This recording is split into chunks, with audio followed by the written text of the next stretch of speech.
सुनो लवली, अभी सपना बाहर आएगी, ठीक है? हम तुमको आई लव यू बोलेंगे, ठीक है? वो अगर कुछ बोलेगी तो तुम मत बोलना, हम बोलेंगे जो भी बोलना होगा, ठीक है? उसको ऐसा लगना चाहिए जैसे हम दोनों प्यार करते हैं। काला कद्दू, तुम इसके साथ क्या कर रहे हो? अरे सपना, वक्त सब कुछ समझा देता है, अपनों के असली चेहरे दिखा देता है, और समुंदर जैसे प्यार में फंसे आशिक को भी किनारा दिखा देता है। तुम मुझसे ऐसे क्यों बात कर रहे हो? तुमको क्या हो गया है काला कद्दू? तुम पहले तो ऐसे नहीं थे। क्या काला कद्दू, अब तुम हमसे प्यार नहीं करते हो? अब हम किसी से प्यार नहीं करते हैं, सिर्फ अपने आप से करते हैं, क्योंकि यहाँ तो मौका देखकर सब धोखा देते हैं। घोड़ा कद्दू सही बोल रहा था, तुम नहीं समझोगे और शायद तुम मुझे भी नहीं समझ पाए। अरे सपना, अब समझने और समझाने का टाइम गया। अब जो जैसी चाहे जिंदगी जी सकता है, किसी का किसी को कोई रोक टोक नहीं है। मुझे लगता है तुम मेरे प्यार के काबिल ही नहीं हो। क्या प्यार की बात? सपना, ये प्यार की बात तुम्हारे मुंह से अच्छी नहीं लगती है, इसीलिए कम किया करो, वरना लोग हंसेंगे। ऐसे भी अब तुम्हारी शादी होने वाली है, जाओ खुशी मनाओ, काहे कि तुम गोरा कद्दू और तुम्हारा बाप यही न चाहते हो। काला कद्दू, तुम तो बिल्कुल ही बदल गए। भाइयों एवं बहनों, जैसा कि आप सभी जानते हैं, हम टकला नेता टकला पार्टी का अध्यक्ष हैं और वर्तमान में कद्दूपुर का हम ही मंत्री है। और जब से हम मंत्री बने हैं, कद्दूपुर में खुशहाली आई है। हमारा कद्दूपुर आज से 5 साल पहले कैसा था, याद होगा आप लोगों को। और हमरे आने के बाद आप देख सकते हैं कद्दूपुर कितना तरक्की कर चुका है। आज हर कोई कद्दूपुर के बारे में जानना चाहता है। कद्दूपुर कहाँ है? टकला नेता कौन है? टकला नेता का अस्तित्व क्या है? जिसको देखो वो टकला नेता से मिलना चाहता है, कद्दूपुर आना चाहता है। ये किसके वजह से हुआ? आपका चुनाव नेता टकला नेता की वजह से। भाइयों एवं बहनों, जैसा कि आप सभी जानते हैं कि हम बाल पार्टी का अध्यक्ष है चुसेला जी, और आज हमने यहाँ पर आमंत्रित किया है कद्दूपुर के सच्चे और अच्छे कार्टून को, जिनका नाम काला कद्दू है। इनको जो भी बोलना होता है बिल्कुल बेबाकी से बोलते हैं, और जो भी बोलते हैं बिल्कुल सच बोलते हैं, वो भी बिना किसी से डरे बोलते हैं। तो काला कद्दू जी, अब आप जनता को संबोधित कीजिए और जनता के सामने अपने विचारों को रखिए, और आज आपको अपने विचारों को जनता के सामने रखने से कोई नहीं रोकेगा। अरे टकला नेताजी, वो बाल वाला पार्टी का चुसेला जी अपने यहाँ काला कद्दू को बुलाया है जनता को संबोधित करने के लिए, आपका दुश्मन को। अरे वो चुसेला साला भकुआ है, तभी न हर बार हार जाता है चुनाव में, काहे कि जनता हमेशा सच्चा नेता को वोट देती है। और सच्चा नेता कद्दूपुर में कौन है? टकला नेता। और इस बार तो चुसेला अपना बेवकूफी का हद पार कर दिया है। वो काला कलूटा को कोई बुद्धि है? 12-13 साल का है नहीं, उसको बोला जनता को संबोधित करो। ऐसे भी उसका लक्षण जो है ना छिछोड़ा जैसा है, कितना संबोधित करेगा वो तो बाद में पता चलेगा। हमको तो लगता है जो वोट उसको मिलता है ना, वो भी नहीं मिलेगा इस बार। अरे टकला नेताजी, पिछली बार चुनाव में जब आप खड़े हुए थे तो आप बहुत बड़ा बड़ा वादा किए थे कि कद्दूपुर में शिक्षा फ्री कर दिया जाएगा, तो कहाँ शिक्षा फ्री हुआ, उल्टे महंगा हो गया। अरे कोशिश चल रहा, हम नहीं ना पढ़ाते हैं, हम पढ़ाते होते तो फ्री में पढ़ा देते, लेकिन मास्टर साहब माने तब तो सबको मैनेज करना पड़ता है ना जी। हमारे अकेले हाथ में होता तो हम तो फ्री में पढ़ा देते। अभी देखिए हम आए यहाँ पे भाषण देने तो फ्री में आए ना। टिकट का पैसा लिया आप लोग से, बताइए? होगा होगा, चिंता मत कीजिए। इस चुनाव में हमको जितवा दीजिए, उसके बाद देखिए कैसे तरक्की होता है। आप दूध मांगिएगा तो हम पनीर देंगे। और अगर हम लोग 4 लाख रुपया मांगेंगे तो 8 लाख रुपया दीजिएगा। हाँ, 8 लाख मांगना 16 लाख देंगे, पहले जितवा दे इलेक्शन। और अगर नहीं दीजिएगा तो हमको रोड पे खड़ा करके हमको जूता मारना। अरे आप नेता लोग इलेक्शन के बाद दिखाई कहाँ देते हैं? बस इलेक्शन के समय ही तो भीख मांगने निकलते हैं आप लोग घर से। बस जीतने के बाद अपना कटोरा जनता को दे देते हैं, फिर जनता 5 साल भीख मांगता है। आप लोग तो जनता से पूरा बदला ले लेते हैं। अरे महाशय, आप मजाक बहुत अच्छा कर लेते हैं। हाँ, इलेक्शन के समय आप लोग को सच बात तो मजाक ही लगता है ना। अभी नकली में दांत दिखा रहे अपना पीला पीला, मन में तो गरिया रहे होंगे। यही बात अगर आप जीत गए हो तो उसके बाद हम बोलते तो भीतरे करवा देते हमको। इस साला बुढ़ा पता नहीं कहाँ से आया, बकवास कर रहा है। सही में अगर हमसे बाहर में मिला होता ना तो भीतर नहीं करवाते, साले का जबान कटवा देते, बहुत बोलता है। और ये हमको तो टकला जाति का लग भी नहीं रहा है, लगता है खाली बाल कटवा के आया और हमारा बदनामी करने आया यहाँ पे। इस चुसेला लोग का कोई साजिश है। हाँ बुजुर्ग महाशय, आप शांत रहिए, हम आपका बात पे गौर फरमाएंगे। हाँ तो ठीक है, एक बात और बोलना चाहते हैं हम। अरे बाद में बोलिएगा, अब हमको भी बोलने दीजिए। आप सभी को अपने छोटे भाई काला कद्दू की तरफ से प्रणाम। और मैं आज आप सभी का आभार प्रकट करता हूँ जो आप सबने यहाँ मुझे बोलने का मौका दिया। तो जैसा कि आप सभी जानते हैं, मैं आपसे उम्र में बहुत छोटा हूँ और अब जो मैं कहूँगा तो मैं ये कह सकता हूँ कि मैं छोटा मुँह बड़ी बात कहूँगा। तो दिल थाम कर बैठिए। अब मैं अपने विचार आप सभी के सामने रखने जा रहा हूँ। वो थोड़े कड़वे हो सकते हैं क्योंकि आप सभी को पता होगा कि सच हमेशा कड़वा होता है पर होता हमेशा फायदे का है। तो उम्मीद करता हूँ आप सभी सच को स्वीकार करेंगे और उस पर अमल भी करेंगे। और जिनको मेरे द्वारा कहा गया सच अच्छा न लगे वो उनके अपने विचार हो सकते हैं और ये मेरा अपना विचार है और मैं अपने विचार कभी किसी पर नहीं थोपता, पर कोशिश जरूर करता हूँ सही बात सबके सामने रखने की। क्या पता किसी को कहीं सच्चाई दिख जाए। तो जिनको भी मेरे विचार सही न लगे वो मुझे अपना छोटा भाई समझकर माफ कर दीजिएगा, क्योंकि ऐसे भी मैं आप सभी से उम्र में और ज्ञान में दोनों में ही बहुत छोटा हूँ। पर मुझे एक बात अच्छे से समझ में आती है, भगवान ने हमें इस दुनिया में क्यों भेजा है। अरे टकला नेताजी, हमारा बात सुनिए। आप बोलने देंगे? आप बोलने ही नहीं दे रहे, तब से बकबक कर रहे हैं। आपका बकबक तो हर साल सुनते हैं। अब हमारा सवाल का उत्तर दीजिए। आप बोले थे हम जीत जाएंगे तो हर घर में पानी आएगा। कहाँ आया पानी? साला पानी के चक्कर में मर गई हमारी नानी। आपसे अच्छा तो चुसेला जी है, वो कम से कम अपना वादा तो पूरा किए। वो वादा किए थे कि अगर हम चुनाव में नहीं जीते तो हम कुर्सी पे नहीं बैठेंगे। अरे घंटा वो वादा पूरा किया। उसका जब सरकार था तो क्या वादा किया था? घर घर पानी आएगा। साला कद्दूपुर का जितना घर है सबको डुबो दिया। तुम लोग पानी पीने के लिए मांगे थे कि टहलने के लिए? ऐसा सरकार को मत चुनना जो पब्लिक को दिखाने के लिए हर बार में डिसीजन ले। जानते हो ना, हर बार का काम शैतान का काम होता है। हमको बताओ, हमारा जो वादा पूरा नहीं हुआ हर घर पानी आने का, इससे कितना लोग मर गया? कहीं न कहीं से पानी इंतजाम करके पी लिया होगा, 2-4 लोग मर गया होगा। लेकिन जब उसका सरकार था तो आधा शहर पानी में डूब के मर गया था। ऐसा पानी का क्या करोगे? भूल गए वो दिन? तुम लोग साला भूल बहुत जल्दी जाते हो। अरे नेताजी, आप लोग से तो देर में ही भूलते हैं। आप लोग तो इलेक्शन खत्म होने के बाद ही जनता लोग को भूल जाते हैं और पता नहीं कैसे आप लोगों को 5 साल के बाद वही जनता याद आ जाती है। ऐसे एक वादा और किए थे, याद है आपको? आप बोले थे कद्दूपुर में जितना भी बेरोजगार सब है उसको रोजगार दिलाएंगे। कहाँ दिलाए आप? और रोजगार क्या घंटा दिलाइएगा आप? जो रोजगार था उसको भी बेरोजगार कर दिया। सब जानता है जनता लोग। जनता लोग को मत बताइए आप सच को छुपाने के लिए उल्टा सीधा टीवी पे न्यूज चला देते हैं जो मन में आता है, कभी उसके ऊपर तो कभी इसके ऊपर। सोचते हैं जनता का ध्यान भटक जाएगा।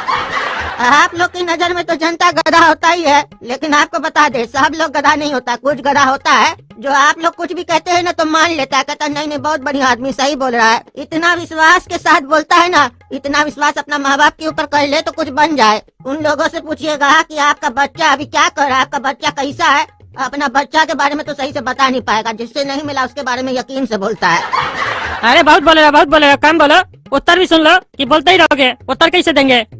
क्या बोले? रोजगार नहीं दिलाए हम? तुम ये बताओ, तुमको बच्चा है? हाँ, 2 लड़का है। हाँ, क्या करता है दोनों लड़का? बड़ा वाला लड़का तो पायलट है और छोटा वाला लोको पायलट है, ट्रेन चलाता है। हाँ, तो और कितना रोजगार चाहिए तुमको साले?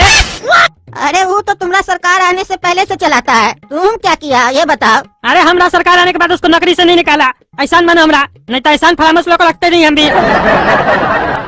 जनता के सामने धमकी दे रहे हैं कि नौकरी से निकाल दीजिएगा हमारा बचवा लोग को।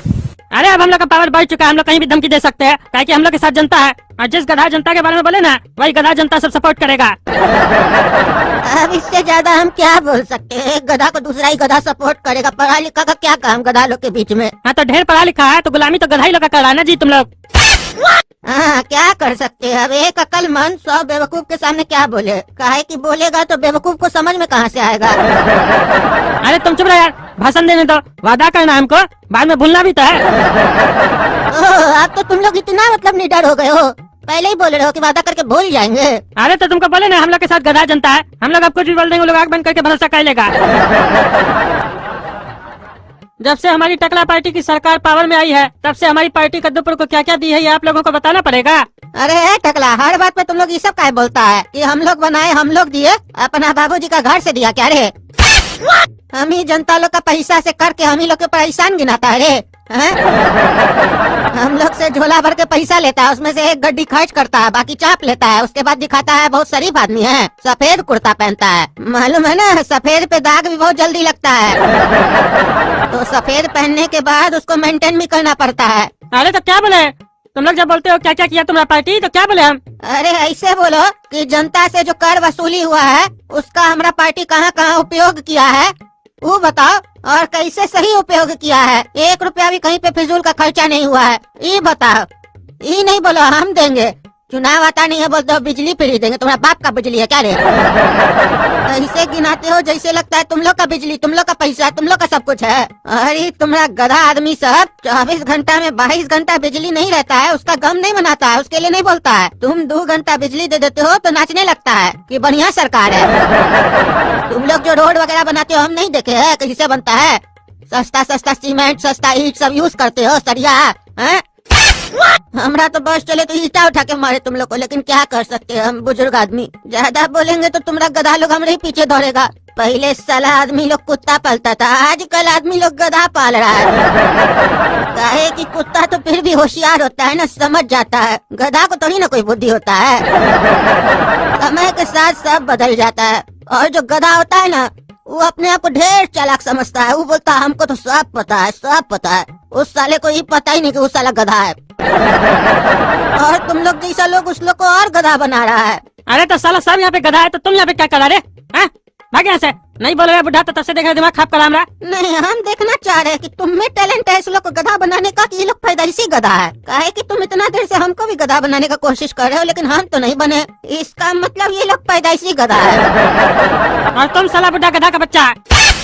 हाँ हो सकता है, पिताजी के बारे में हम क्या बोले। हो सकता है उनको भी तुम जैसा लोग गधा बनाया हो, पर शायद हमको गधा बनाना मुश्किल होगा तुम लोग के लिए। अरे तुम चुप रहो, जनता हम लोग को वोट देता है समझे। तुमको इतना तकलीफ होता है तो तुम भी चुनाव में खड़े हो जाओ। अरे क्या चुनाव में खड़ा हो जाए हैं? क्या खड़ा हो जाए? चुनाव क्या होता है? तुम टकला नेता पैसा के दम पे चुनाव जीतते हो, चुनाव बोलते हो इसको हैं? अपने आदमी से वोट दिलवा के चुनाव बोलते हो। यहाँ साला एक अफसर बनने के लिए, एक इंजीनियर बनने के लिए, डॉक्टर बनने के लिए पढ़ाई करना पड़ता है, लेकिन जो देश चलाता है वो पढ़ाई नहीं करेगा। वो अनपढ़ भी देश चला सकता। काहे कि सबको मौका मिलता है ना देश चलाने का, लेकिन हम ज्यादातर देखे कि अनपढ़ लोग ज्यादा रहता है पॉलिटिक्स में, और पढ़ा लिखा लोग उसके पीछे घूमता है, बोलता है सर सर। खासकर टकला नेता तुम लोग जैसा लोग तो बदमाश होता है, बदमाश, तभी तो चुनाव जीतता है तुम लोग। काहे कि हम अपना 75 साल का उम्र में आज तक किसी भी शरीफ आदमी को इलेक्शन जीतते हुए नहीं देखे। काहे कि अच्छा बात सुनने का समय किसी के पास है ही नहीं, तो भाषण अच्छा क्या सुनेगा। अरे तो पॉलिटिक्स शरीफ लोग के लिए है भी नहीं समझे। तुम बहुत बोले, उठवा के फेंकवा देंगे बुढ़ा तुमको समझे। दिमाग मत खराब करो हमरा चुनाव प्रचार को तुम खराब कर रहे हो। तुम जरूर दूसरा पार्टी से आए हो, हम लोग जनता का सेवक है। टकला नेता आरोप मत लगाओ।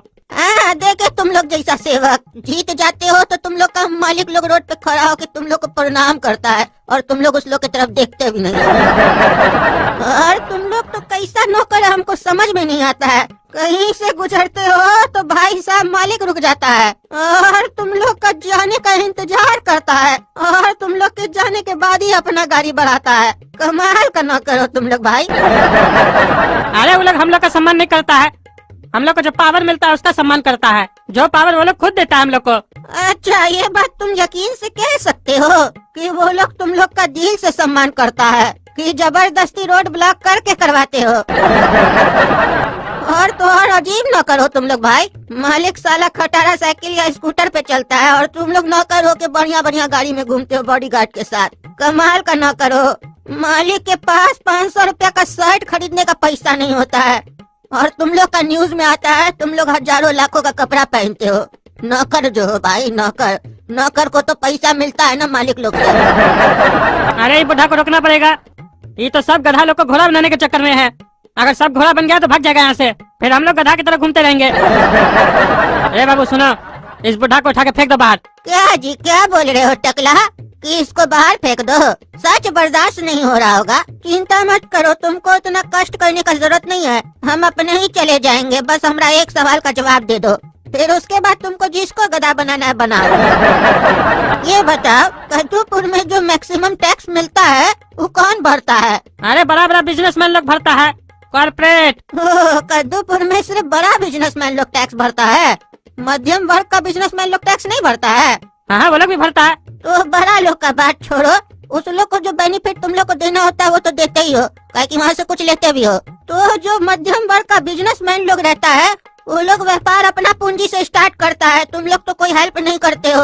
वो अपना पूंजी लगा के दिन रात एक करके पैसा जोड़ता है और उसके बाद तुम लोग को पता चलता है हिस्सा मार्केट में एक आदमी आया जो दिन रात मेहनत करके पैसा जोड़ रहा है, तो बस तुम लोग तैयार हो जाते हो, कटोरा लेके पहुंच जाते हो कि उसका मुनाफा का 40-50% हम ले लेंगे। इतना भारी भरकम टैक्स चुकाने के बाद भी उन लोगों को तुम्हारी सरकार से कुछ नहीं मिलता है, कोई बेनिफिट नहीं होता है। वही नाला, वही रोड, वही पानी मिलता है। टैक्स नहीं जमा करने वाले लोग को जो फैसिलिटी मिलती है वही उसको भी मिलती है। उस व्यापारी का अगर पैसा कहीं डूब जाए, कहीं फंस जाए या फ्रॉड हो जाए, उसका जिम्मेदारी भी उसी का है, तुम लोग का नहीं है भाई। तुम लोग तो खाली कटोरा लेके आ जाते हो बस। और जब जब मंदी पड़ता है तो एक कटोरा से तुम लोग का काम नहीं होता है, दूसरा कटोरा भी बढ़ा देते हो, टैक्स बढ़ा देते हो और उम्मीद करते हो इतना भारी टैक्स लेने के बाद और तुम्हारे तरफ से कोई फैसिलिटी नहीं देने के बाद भी व्यापारी ईमानदारी से टैक्स देगा। और चलो कहीं कोई ऐसा व्यापारी निकल भी जाए जो टैक्स पूरा दे दे ईमानदारी से, तो तुम्हारे कुछ लोग होते हैं जो वसूलने के लिए निकलते हैं। उस ईमानदार को फंसाकर कैसे बेईमान बनाते हैं, उस ईमानदार से पूछा जाए, तुम तो कानून भी नहीं एक रखे हो कद्दूपुर में कि सीधा सीधा बोल दो ना भाई इतना पैसा कमाए तो एक टैक्स जमा करो, बाकी तुमको सरकार को स्टेट को कितना देना तुम लोग समझो। झूठे में 10 तरीके का टैक्स बना के रखे हो ताकि आदमी उलझ जाए, तुम लोग का बातें नहीं समझ में आए। दूसरा वो टैक्स भर भी दे ईमानदारी से, तुम लोग पकड़ो तो बोला अरे ये वाला तो टैक्स जमा नहीं किए, तुम चोरी कर रहे थे, पकड़ा गए।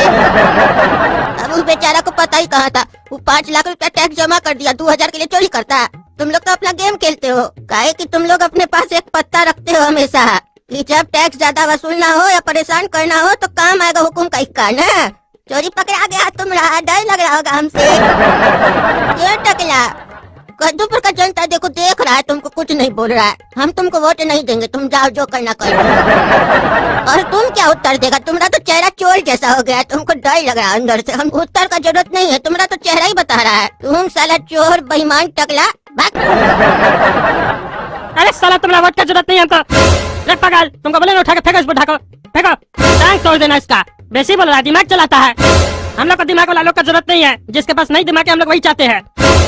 जरूरत से ज्यादा सच बोल रहा है, ईमानदार बन रहा है। कद्दूपुर को ईमानदार का जरूरत नहीं है, बेईमान का जरूरत है। बैलेंस करके चलना पड़ता है यहाँ पे। आप सभी देख सकते हैं कितनी छोटी सी उम्र है इस लड़के की, लेकिन ये लड़का मंच पे खड़ा होकर आप लोगों को कैसे संबोधित कर रहा है ये आप लोग देख सकते हैं। तो सुनने के साथ साथ थोड़ा ताली भी बजाइए ताकि इस लड़का का मनोबल बढ़े और ये निडर होकर अपने विचारों को आप सबके सामने रख सकें। धन्यवाद मंत्री जी। तो मैं ये बोल रहा था कि भगवान ने हमें इस दुनिया में क्यों भेजा है? भगवान ने हमें इस दुनिया का रखवाला बनाकर भेजा है, इसलिए ही हम कार्टूनों को शायद भगवान ने 2 टांग और दिमाग दिया है ताकि हम इस धरती की रखवाली कर सकें। और इस धरती में जो भी चीजें या जीव हैं, वो तभी अच्छे और सुचारू रूप से चल सकते हैं जब हम इस धरती में सब चीजों का बैलेंस बनाकर चलें। भगवान ने हम कार्टूनों को इस धरती पर रखवाला बनाकर भेजा है ताकि हम इन सब का मजा भी ले सकें और इनमें बैलेंस भी करते चलें, ताकि ये सभी चीजें अच्छे से चलती रहें और हमारी जिंदगी का सफर भी अच्छे से कटे, प्यार से चलते रहे। पर शायद हम इस दुनिया में आकर अपना कर्म भूल चुके हैं। जिस प्रकृति और धरती माता से हमें प्यार करना चाहिए था और उसका ध्यान रखना चाहिए था, पर हम उसकी जगह क्या कर रहे हैं? कभी सोचा आपने? कभी पैसे की लालच में, तो कभी डेवलपमेंट की लालच में, तो कभी जमीन और पावर की लालच में, और कभी अपने अहंकार और जीव के स्वाद की लालच में प्रकृति को, धरती माता को, जीव जंतु को काट रहे हैं, मार रहे हैं, हर मुमकिन कोशिश कर रहे हैं इन सबको नुकसान पहुंचाने की। और अपना कर्म तो छोड़ो, जो गलत हो रहा है या जो लोग गलत कर रहे हैं उनका साथ देते हैं और उसे ही अपना कर्म बताते हैं। बस नाम के लिए कहते हैं हम धरती और प्रकृति से प्रेम करते हैं। अगर धरती से प्रेम होता तो पूरी पृथ्वी को प्रेम करते, क्योंकि माँ के किसी एक अंग को प्रेम नहीं किया जाता है, माँ को तो संपूर्णतः प्रेम किया जाता है और सम्मान दिया जाता है। और हम कद्दूपुर के वासी जमीन के हिसाब से प्रेम करते हैं। ये जमीन का टुकड़ा मेरा है तो हम इसे प्रेम करेंगे। तो बता दूं मैं आपको, आप अपनी पृथ्वी यानी धरती माता से प्रेम नहीं करते हैं, आप अपने अहंकार, स्वार्थ और जरूरत से प्रेम करते हैं। अगर आप ऐसा प्रेम करते हैं तो जब आप प्रकृति से बिना किसी स्वार्थ और लालच के सच्चा प्रेम करेंगे तो यकीनन प्रकृति भी आपको अपना पूरा प्रेम देगी और आपको अपनी जिंदगी अच्छी लगने लगेगी। अरे ये काला कलूठा को क्या चीज के लिए बुलाए थे? क्या बकबका रहा है? हमारा चुनाव का प्रचार कर रहा है कि ज्ञान बांट रहा है? ऐसे तो जितना आदमी सबको हम पैसा दे के बुलाया वो सब भाग जाएगा, और ज्यादा बोलेगा तो सबको नींद आ जाएगा। काहे कि हमको तो लगता है सारा आदमी को हम पैसा ही दे के बुलाया है। अब इसको रोक भी नहीं सकते हम, काहे कि हम ही बोले बहुत बढ़िया बोल रहा है, और बोलो तुमको कोई रोकेगा भी नहीं आज, तो अब कैसे रोके इसको? बोलने तो पागल को, जो भी बोल रहा है कोई ध्यान थोड़ी न देगा। और जब आप जिंदगी से प्रेम करेंगे तो आप इस दुनिया से भी प्रेम करेंगे। तो फिर जो ऐसे कद्दूपुर के नेता लोग आप लोगों के बीच में लड़ाई लगाते हैं, कभी नहीं लगा पाएंगे। कद्दूपुर में मुख्यतः 2 जातियां हैं, एक बाल वाली जाति जिसके प्रतिनिधि चुसेला जी हैं, और दूसरी टकला पार्टी जिसके प्रतिनिधि टकला नेताजी हैं। अरे अब लगता है ये बात करेगा, लड़का चला के मुद्दा पे आ गया। ये लगता है बड़ा के नेता ही बनेगा, गोल गोल बात करके सीधा मुद्दा पे आ गया।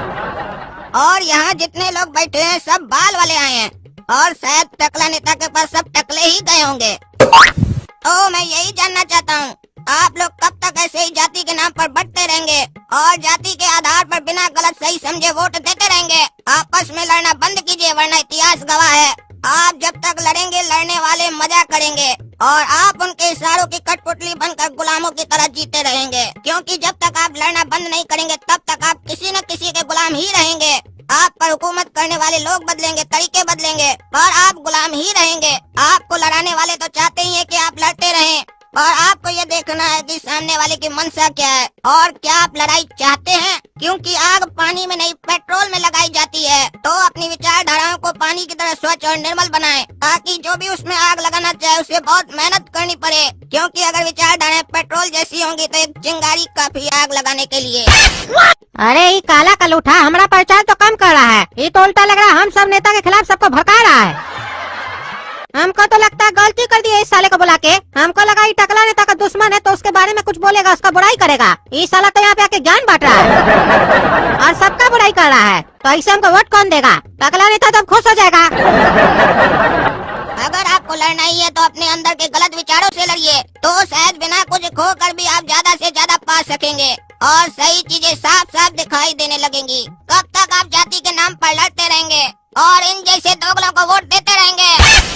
और कद्दूपुर में जो बाल वाली जाति और टकला जाति है, इनकी जो पुस्तकें हैं जिनको पढ़कर आप सही और गलत समझते हैं, तो अपने दिल से पूछिए उनमें लिखी बातों का 50% भी आप लोग पालन करते हैं? भले मैंने आज तक कोई भी पुस्तक नहीं पढ़ी, लेकिन मुझे ये जरूर पता है कि उनमें कोई भी ऐसी बात नहीं लिखी होगी जो गलत होगी। जो भी लिखा होगा सबकी भलाई के लिए लिखा होगा। और ये बात अलग है कि आप उन पुस्तकों का अर्थ समझते किनसे हैं, जो उन अर्थों का अनर्थ करते हैं उनसे, या जो उन अर्थों का सही मतलब बताते हैं उनसे। क्योंकि कद्दूपुर में अर्थ का अनर्थ करने वाले कई हैं, जो आपको अपने स्वार्थ के हिसाब से अर्थ बताते हैं, लेकिन वहाँ आपको अपने विवेक का इस्तेमाल करना होगा उनकी मंशा को समझने के लिए। और ये बात तो गांठ बांध लीजिए कि कद्दूपुर का कोई भी नेता आपके भले का कभी नहीं सोच सकता। वो पावर में आने के लिए कोई भी हद पार कर सकता है। अरे ये काला कलूठा तो टकला नेता के साथ साथ हमारे बारे में भी उल्टा सीधा बोल रहा है। ये किस पागल को बुला लिया हम? ऐसे ही नेता लोग पावर में आने के लिए जाति का मुद्दा उठाते हैं, और कुछ लोग पैसे खाकर इसे आगे बढ़ाते हैं, और आप जैसे कुछ अज्ञानी और भक्त टाइप लोग उसे अंतिम अंजाम तक लेकर जाते हैं, और फंसते हैं बेचारे मासूम लोग जिनको इन बातों से कोई मतलब भी नहीं है। और दुख की बात तो ये है कि कद्दूपुर में मुख्यतः 2 ही पार्टियां हैं, एक बाल वाली पार्टी और दूसरी टकला पार्टी, यानी कुल मिला के दोनों चोर। और कद्दूपुर की जनता घुमा फिरा के इन्हीं दोनों पार्टियों को जिताती और हराती है, और हर बार एक नई उम्मीद पैदा हो जाती है कि इस बार तो कुछ नया होगा। लेकिन होता क्या पता, नई तरीके की स्कैम चोरी होती है। और बेचारे कद्दूपुर वाले करे भी क्या, उनकी मजबूरी भी है, काहे कि इन दोनों के अलावा है कौन? किसी न किसी को तो जिताना ही पड़ेगा ना। बस अंतर ये होता है कि हर बार चोर नए चेहरे के साथ आता है और नई विचारधाराओं के साथ आता है। सॉरी नई चोरी की विचारधाराओं के साथ आता है। और कद्दूपुर की जनता बोलती है बेचारे को एक मौका और दे दो, बेचारा सुधर गया है, एक मौका और इलेक्शन जीतने के कुछ महीनों तक तो बहुत अच्छा लगता है कुछ हो रहा है, लेकिन उसके बाद वही ढोल के 3 पात, बाद में वही सारी चीजें पता चलती है जो पहले ही से मालूम थी। आप लोग सोच रहे होंगे कि मैं इनकी खाली बुराई क्यों कर रहा हूँ, कोई अच्छी बात भी गिनवा दूं? देखिए मैं अच्छी बात तो गिनवाता, लेकिन कब? जब ये अपना काम अच्छी तरीके से ईमानदारी से करते, और अगर उसमें कोई गलती होती तो कोई बात नहीं है, ईमानदारी से भी काम करने में गलती हो सकती है, लेकिन जानबूझकर किया गया अपराध इसको माफ नहीं किया जा सकता। मैं जानता हूँ कि कोई भी सरकार चलाना कोई मामूली काम नहीं है, हम लोग अपना घर तो ढंग से चला नहीं पाते हैं, पर इसका मतलब ये नहीं है कि हम सरकार चलाने के लिए गलत तरीके पकड़ लें। जैसे अपना घर चलाने के लिए गलत तरीके से कमाया हुआ धन गलत है, उसी तरीके से सरकार को चलाने के लिए गलत तरीके से किया गया कोई भी प्रयास बिल्कुल गलत है। और ये तभी सुधरेगा जब हम जाति के आधार पर किसी को वोट नहीं देंगे और न ही किसी आपराधिक प्रवृत्ति वाले कार्टून को वोट देंगे। हमें अपना कीमती वोट उन्हें देना चाहिए जो पढ़े लिखे हों, ईमानदार हो, संस्कारी हो, और खास करके जो समाज को जाति के नाम पर बांटते उन्हें तो कतई भी ना। अरे काला कद्दू जी रुकिए रुकिए, आप बहुत देर से बोल रहे हैं, थक गए होंगे, चलिए नाश्ता पानी कर लेते पहले। अरे नेताजी ऐसे बोलने के लिए तो हमारे पास बहुत कुछ है, लेकिन हम और ज्यादा नहीं बोलेंगे, हम समझ सकते हैं आपको बर्दाश्त नहीं हो रहा है। चलिए नाश्ता करते हैं, काहे कि उसके बाद हमको मालूम हम सच बोलने के लिए पता नहीं जिंदा रहे कि नहीं रहे। अरे मजाक नहीं कीजिए काला कद्दू जी, हम लोग काहे कुछ करेंगे आपको। नहीं नहीं नेताजी, हमको आप पर पूरा विश्वास है, आप कुछ नहीं करेंगे।